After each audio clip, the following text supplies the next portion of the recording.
Hey, welcome back to ZK Master Tech. Today we're going to finish putting the SCV couplers on this 8370R like I told you I was going to show you. They just now came in. So we're going to replace all 8 couplers on this tractor. If you don't remember me working on this tractor, I'll throw a card up here where you guys can check out the repairs we previously did on this tractor.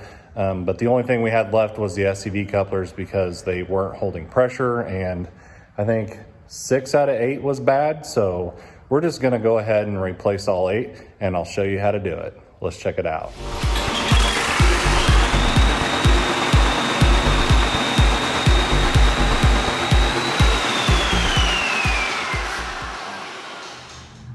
Okay, so we got 4 SCVs on this rig. So the first thing we're gonna do is take out all these little 4mm Allens and peel all these covers off.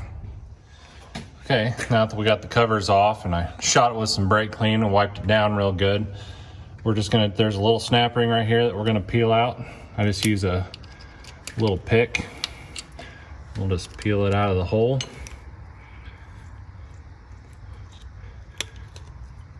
Kind of work it around. Once you get it out so far, you can just pull it out with your fingers like that.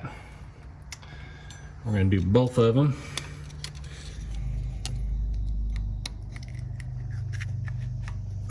There she goes.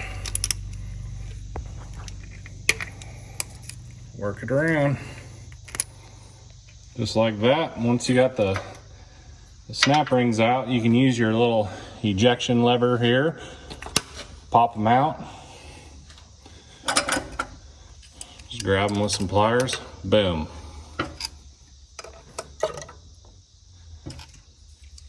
Now, there's normally a little dirt inside of this hole. I don't know if we can see that. Kind of clean out this little port right here.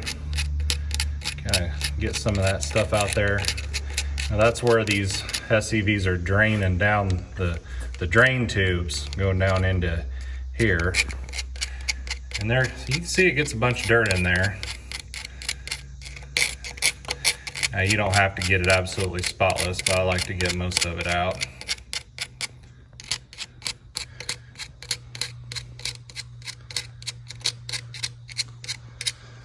Just like that. And you shoot it with a little brake clean. Oh.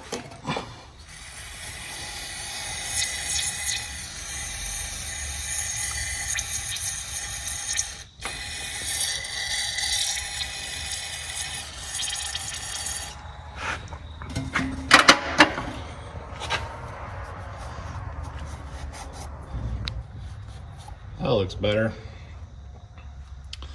Now there are another set of O-rings and Teflon backing ring up in here too, and those can go bad, but I just kind of give them a good look over.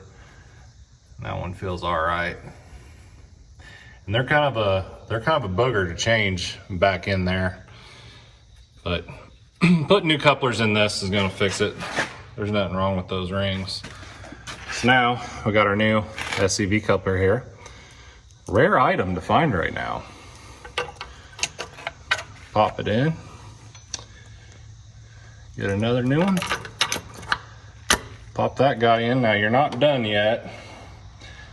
They're not seated all the way in, because at this point you won't be able to get your snap ring in. So you just take a little hammer and put it right here on this slip, and then just tap it in like that. Boom. Now you can get your snap ring back in. So I just kind of get it started, work it back in the hole. Kind of helps using a pocket screwdriver. Help push it in. Just work it all the way around. Someone's had that one out before. It's kind of bent a little bit. Oh, knocking my light down.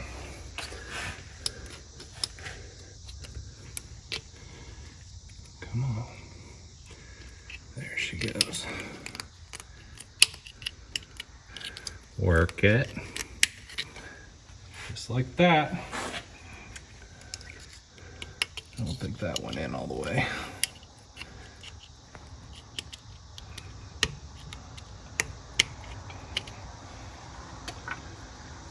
Put another one in.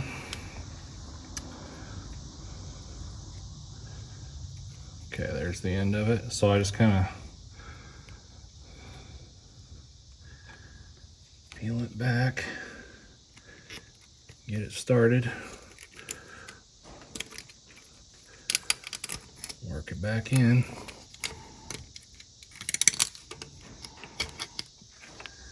All right, that's one set done.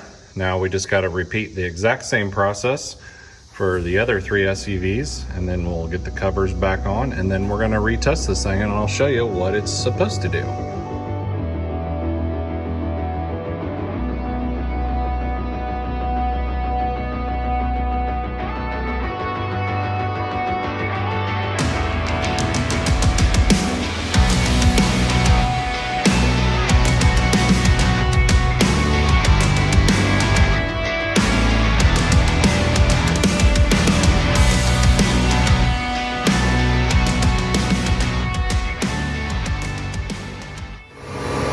Okay, so we got a gauge hooked up into one extend, so I'm gonna have Josh pull it back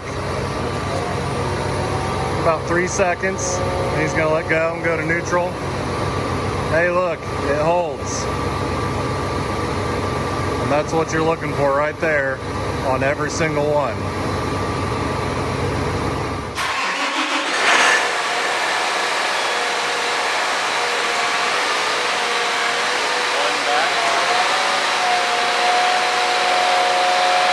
See, we got 3,000 pounds on the gauge, one neutral. See how that bled right off? Go back, hold it again. Let go. See, that coupler's bad. It's leaking. Watch that.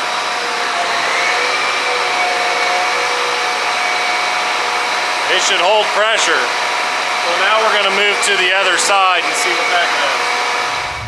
All right, so you guys seen how that's done, and you've seen, you know, what kind of pressure you're supposed to have and that it's supposed to hold. And that's gonna do it for this video, and I appreciate you guys watching. Keep that green iron moving. But wait, there's more. Got a grain loss sensor problem with this one. I'm pretty sure we got a bad pad on the right cleaning shoe grain loss sensor, so we're gonna go in there and show you how to check these. Okay, so you can turn the header switch on and tap on those sensors and look at your reading on your PDU there, but I'm going to show you how to go into the actual address to where we can read how many taps is getting hit. And the problem is the right side was registering about half the taps as the left side. So we're going to go in the address, and Josh is going to tap on the sensors, and we're going to read the counts on here. So all right, so we're gonna go to the GLM controller. Some of the older combines will use the RC1 controller. If we go to menu, message center, we've got diagnostic addresses. We're gonna find GLM in the list. We go down, yeah, so 20 is the left shoe sensor. We've been tapping on it. And 21 is the right shoe sensor. And 23 is going to be your rotor loss sensor. So we determined that the right sensor was definitely not reading right. You got one tap, and the other one's got 149 at the moment. So we're going to swap out that right pad and see what happens. I'm ready. He's got the pad swapped out. Now he's tapping on it. Looky there. Registering counts. So that problem's fixed. All right, so we got 3 loss sensor pads on this S680. It's a 776 serial number range. So it's a final tier 4 machine. Here is the rotor sensor here. So, you know, for those of you who don't know what grain loss monitors do, basically if we got corn or beans coming out and hitting this pad here, you know, we're gonna consider that separator loss. So we don't want corn and beans hitting here. We want them dropping down in here. So when that's registering counts, we know, you know, we got too much grain back here, because basically if there's grain back here, it's going out the back. So then around here, at the very back of the cleaning shoe, on the chaffer tailboard, we got two more sensors here. So there's your right shoe loss pad and your left shoe loss pad. And then when I was on GLM address 21, he was tapping that, you know, with a, you can use an ink pen or a screwdriver. He was just, you know, tapping like that. So that one wasn't registering counts hardly at all. This one was registering almost every single one. So we went and swapped that pad out right there, and now she's fixed. All right, there you go. A little bonus content for you.